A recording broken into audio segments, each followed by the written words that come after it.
Imaginez un instant que vous entrez chez Darty, Boulanger ou n'importe quel grand magasin d'électroménager. Vous avez un budget, vous voulez de la qualité, et vous cherchez un lave-vaisselle qui ne vous lâchera pas dans 2 ans. Le vendeur s'approche avec son beau sourire et son badge brillant, et il vous dirige naturellement vers les modèles en tête de rayon, ceux qui brillent sous les projecteurs.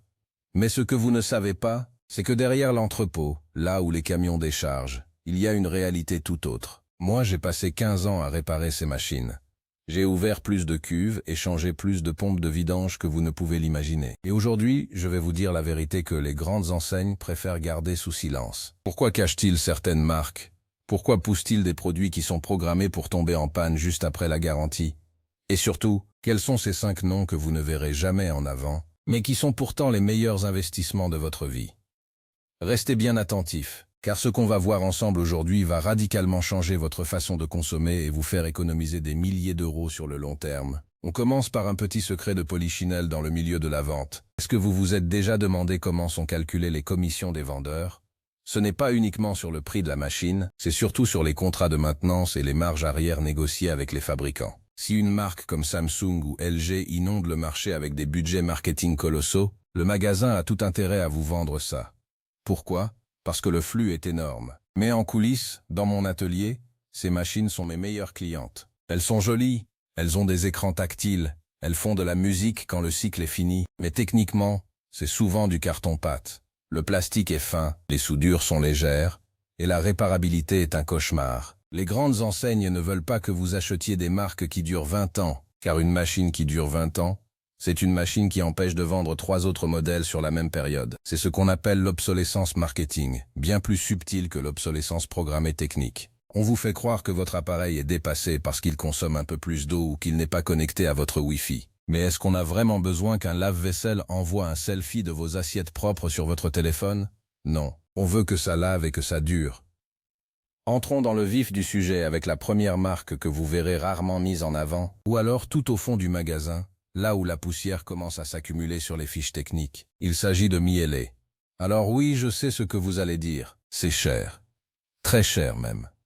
Mais laissez-moi vous expliquer pourquoi le vendeur ne vous pousse pas vers Miele. Le premier point, c'est que Miele est l'un des rares constructeurs qui testent ses appareils pour durer l'équivalent de 20 ans d'utilisation domestique. Pour un vendeur, un client Miele est un client perdu pour les 2 prochaines décennies. C'est catastrophique pour leurs statistiques de renouvellement. Quand j'ouvre un Miele, la différence saute aux yeux. La cuve est en acier inoxydable de haute qualité, les bras de lavage sont robustes et ne se bougent pas au premier grain de riz, et les pompes sont de véritables pièces d'ingénierie, pas des petits moteurs de jouets en plastique chinois. Les vendeurs vont vous dire que c'est trop cher, que pour le même prix vous pouvez avoir un modèle coréen avec plein de gadgets. Ne les écoutez pas. Si vous avez le budget, Miele est un coffre-fort. Le coût par cycle de lavage sur 20 ans est 2 fois moins élevé que sur une machine d'entrée de gamme qu'on remplace tous les 5 ans. Mais le magasin préfère que vous achetiez une machine à 500 € tous les 4 ans. Faites le calcul, c'est vous qui perdez à la fin. Deuxième marque souvent occultée parce qu'elle n'est pas assez sexy pour les catalogues de Noël, c'est ASKO. C'est du matériel scandinave. Là-bas, ils ont une approche très différente de la nôtre. Ils ne cherchent pas à faire du beau pour le plaisir du beau, ils font du solide.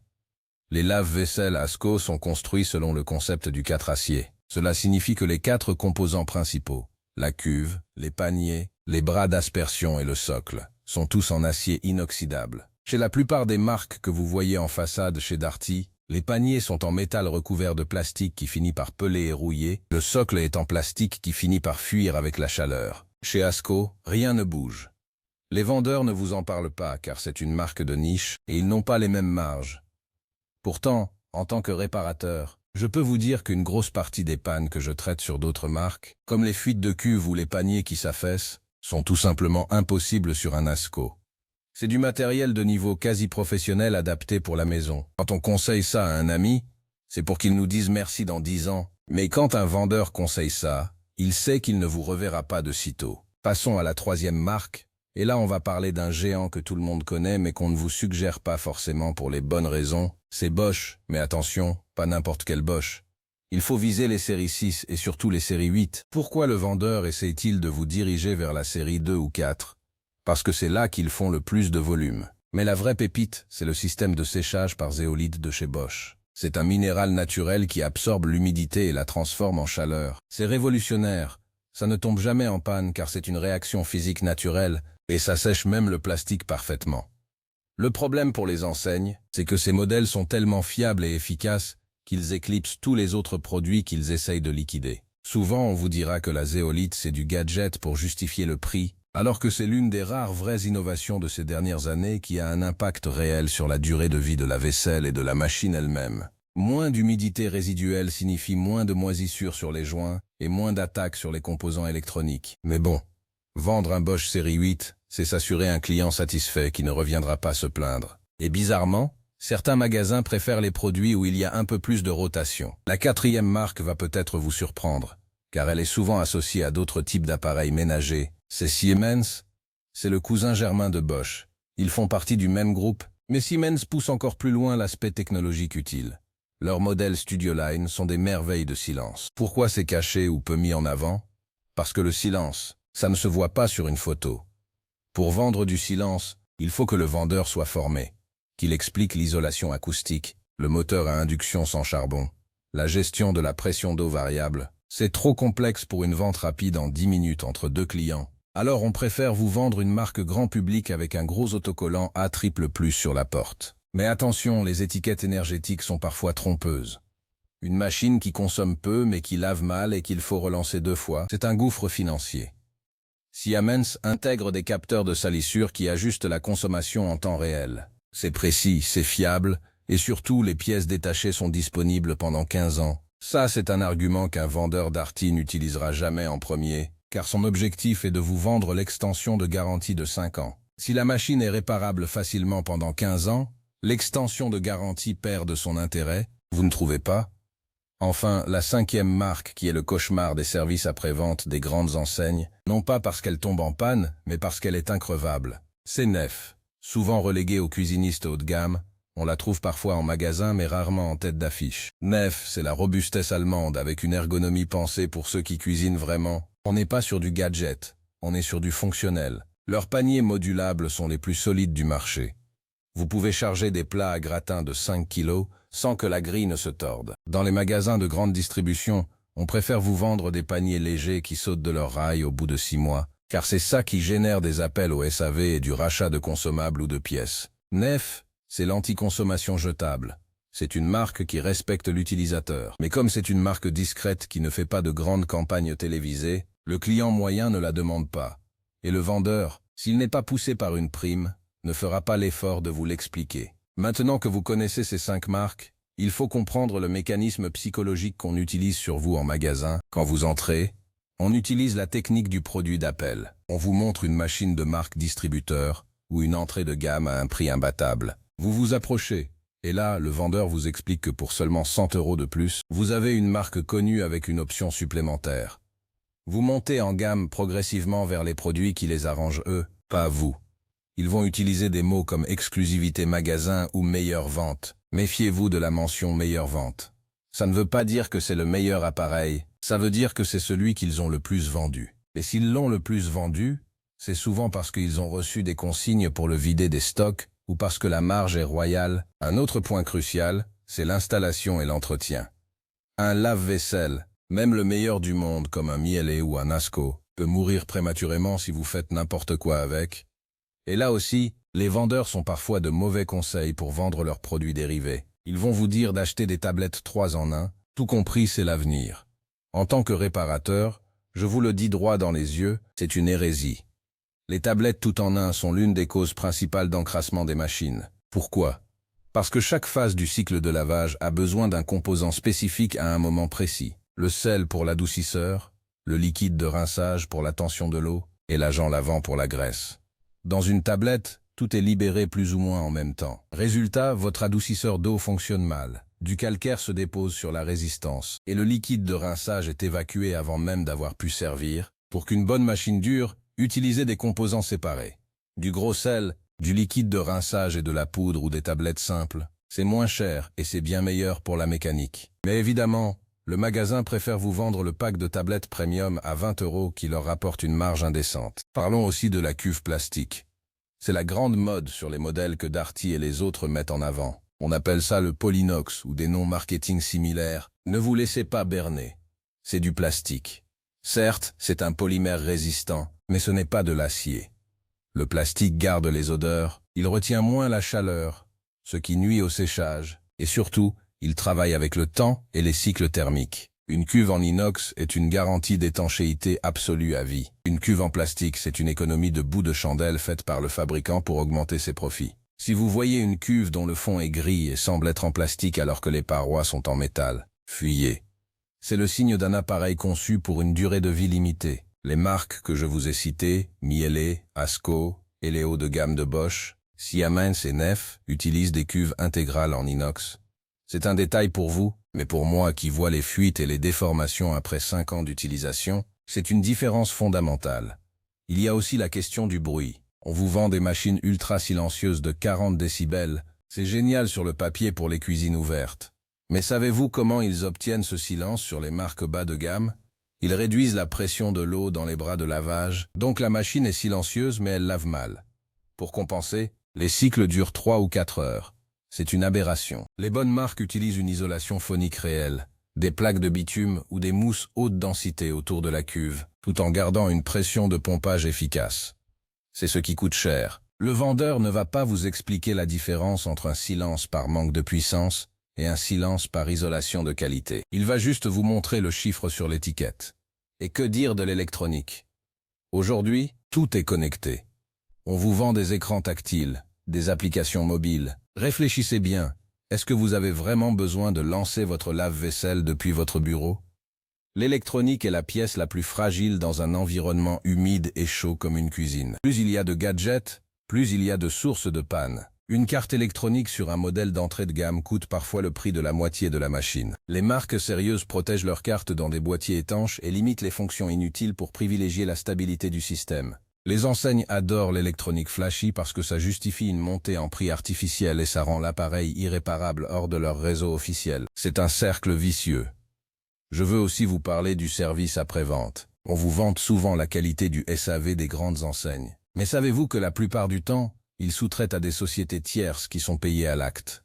Le technicien qui vient chez vous a souvent un quota de visites par jour impossible à tenir. Son but n'est pas forcément de réparer, mais de passer le moins de temps possible. S'il peut vous dire que la pièce n'est plus disponible ou que c'est trop cher et qu'il vaut mieux racheter du neuf, il le fera. C'est là que le choix initial d'une marque comme celle que je vous ai donnée prend tout son sens. Ces marques ont leur propre réseau ou des pièces tellement standardisées et disponibles que n'importe quel petit réparateur indépendant de quartier pourra vous remettre la machine sur pied pour 50 €. Darty déteste ça. Ils veulent garder le contrôle sur le cycle de vie de votre appareil, de l'achat à la mise au rebut. Rappelez-vous également de regarder sous la machine si vous le pouvez, ou de demander à consulter l'éclaté des pièces. C'est là qu'on voit les vrais secrets. Sur les marques qu'ils cachent, les moteurs sont souvent à induction directe, sans courroie. C'est plus silencieux, plus puissant et quasiment inusable. Sur les marques qu'ils poussent, on trouve souvent des systèmes de transmission archaïques avec des pièces d'usure calculées pour lâcher. Les vendeurs vous parleront du design, de la couleur inox brossée qui ne laisse pas de traces de doigts, mais ils ne vous parleront jamais de la qualité du moteur de cyclage. Pourquoi? Parce que la plupart d'entre eux ne savent même pas ce que c'est. Ils sont formés à la psychologie de vente, pas à l'ingénierie électroménagère. Une autre astuce de vendeur pour vous détourner des marques de qualité, c'est l'argument de la consommation d'eau. On va vous dire que cette machine grand public ne consomme que 6 litres d'eau par cycle. C'est fantastique pour la planète, n'est-ce pas? En réalité, c'est une catastrophe pour votre hygiène. 6 litres d'eau, ce n'est pas assez pour rincer correctement les résidus de détergence et les graisses. On se retrouve avec des cuves grasses et des tuyaux qui s'encrassent en moins de 3 ans. Les marques sérieuses restent sur des consommations raisonnables, souvent autour de 9 à 11 litres, car elles savent qu'en dessous d'un certain seuil, on ne lave plus, on déplace la saleté. Le vendeur joue sur votre fibre écologique pour vous vendre un produit qui va s'autodétruire par encrassement. C'est le comble de l'ironie. Pourquoi est-ce que je vous raconte tout ça? Parce que j'en ai assez de voir des familles modestes dépenser 400 € tous les 4 ans dans des machines jetables, alors qu'avec un peu plus au départ, ou en cherchant bien les bonnes occasions sur ces 5 marques, ils seraient tranquilles pour 15 ans. Le vrai luxe, ce n'est pas d'avoir le dernier écran tactile, c'est d'avoir l'esprit tranquille. Les grandes enseignes vivent de votre renouvellement fréquent. Elles ont besoin de vous voir en magasin régulièrement. Une marque comme Miele ou Asco, C'est l'ennemi du commerce de masse car c'est le triomphe de la durabilité. Alors, la prochaine fois que vous franchissez les portes d'un magasin d'électroménager, faites un test. Demandez au vendeur de vous montrer un lave-vaisselle ASCO ou le dernier Siemens de la série Studio Lane. Observez sa réaction. Il va probablement essayer de vous ramener vers un modèle plus commun, en disant que c'est compliqué pour les pièces ou que c'est inutilement cher. C'est à ce moment-là que vous saurez que vous avez touché juste. Ne vous laissez pas impressionner par les promotions barrées en rouge ou les offres de remboursement immédiat. Ces offres sont souvent financées par les marques qui ont besoin de vider les stocks de modèles peu fiables. Une marque qui a confiance dans la qualité de son produit n'a pas besoin de faire des remises de 30% tous les 2 mois pour exister. Il y a aussi une vérité sur les pays de fabrication. On nous dit souvent que tout est fait en Chine de toute façon. C'est faux. Les marques que je vous ai citées ont conservé des usines en Allemagne, en Suède, en Slovénie ou en Autriche. Ce n'est pas juste pour l'étiquette, c'est une question de contrôle qualité et de savoir-faire industriel. Quand une pièce est fabriquée et assemblée en Europe, les tolérances sont souvent bien plus strictes. Chez Miele, on fabrique même ses propres cartes électroniques. C'est unique. Dans les modèles grand public, on achète des composants génériques sur le marché mondial et on les assemble au moins cher. Le résultat est là, une sensibilité accrue aux variations de tension électrique et une durée de vie réduite des composants. Je voudrais aussi attirer votre attention sur un point technique souvent négligé. Le bras d'aspersion supérieur, sur les modèles bon marché, c'est un simple morceau de plastique avec des trous. Sur les marques de qualité comme Neff ou Bosch haut de gamme, vous avez souvent des bras avec des inclinaisons de jet calculées par ordinateur pour couvrir chaque centimètre carré de la cuve. Certains ont même des têtes rotatives supplémentaires. En magasin, on vous dira que c'est pareil. Mais quand vous aurez des verres ternes ou des assiettes encore sales en haut, vous comprendrez la différence. Le vendeur préfère vendre une machine simple car elle génère moins de questions techniques auxquelles il ne saurait répondre. En résumé, si vous voulez faire un pied de nez au système de la grande distribution, tournez-vous vers ces marques de l'ombre. Miele pour l'invincibilité, ASCO pour la construction tout acier, Bosch et Siemens pour la technologie de séchage et la fiabilité de haut niveau, et Neff pour la robustesse des éléments intérieurs. C'est un investissement, pas une dépense. Et n'oubliez jamais, le vendeur travaille pour le magasin, ses objectifs de fin de mois et ses primes. Moi, je vous parle avec mes mains pleines de cambouis et mes années d'expérience à voir ce qui casse et ce qui dure. Les secrets des supermarchés et des grandes enseignes sont souvent cachés sous vos yeux, dans la disposition des rayons et le discours bien rodé des conseillers. Ils créent un besoin de nouveauté là où il devrait y avoir une recherche de pérennité. Ne tombez plus dans le panneau. La prochaine fois que vous voyez un lave-vaisselle avec un écran plus grand que votre tablette, posez-vous la question, est-ce que cette machine est là pour me servir, ou pour servir le profit de celui qui me la vend? La réponse est généralement dans le nom de la marque sur la porte. Pour finir, n'oubliez pas que l'entretien est votre meilleure arme. Même une machine haut de gamme a besoin que vous nettoyiez son filtre régulièrement et que vous lanciez un cycle à haute température de temps en temps pour évacuer les graisses. N'attendez pas que la machine tombe en panne pour vous y intéresser. Les grandes enseignes comptent sur votre négligence pour écourter la vie de vos appareils. Soyez plus malin qu'eux. Prenez soin de votre matériel, choisissez la qualité plutôt que le brillant, et vous verrez que votre compte en banque vous remerciera sur le long terme. Il est temps de reprendre le pouvoir sur notre consommation. On nous a fait croire que tout était jetable, que c'était devenu normal de changer de lave-vaisselle tous les 5 ans. Ce n'est pas normal. C'est une anomalie économique et écologique. En choisissant les marques qu'on essaie de vous cacher, vous envoyez un message fort. Vous refusez la médiocrité programmée. Et croyez-moi, il n'y a rien qui agace plus une grande enseigne qu'un client qui sait exactement ce qu'il veut et pourquoi il le veut. J'espère que ces révélations vous aideront lors de votre prochain achat. Ne regardez plus les étiquettes de prix de la même façon. Derrière chaque différence de 200 € se cache souvent une réalité technique qui fera que votre appareil durera 10 ans de plus que celui du voisin. Soyez exigeant, posez des questions sur la cuve, sur le moteur, sur la disponibilité des pièces. Et si le vendeur semble agacé ou tente de changer de sujet, c'est que vous êtes sur la bonne piste. C'est votre argent, c'est votre cuisine, et c'est vous qui avez le dernier mot. Merci de m'avoir écouté, et surtout faites le bon choix. Votre vaisselle et votre sérénité n'attendent que ça. On se retrouve très bientôt pour d'autres secrets d'atelier et d'autres vérités que personne n'ose vous dire sur ce que vous achetez au quotidien. À la prochaine, et restez vigilants.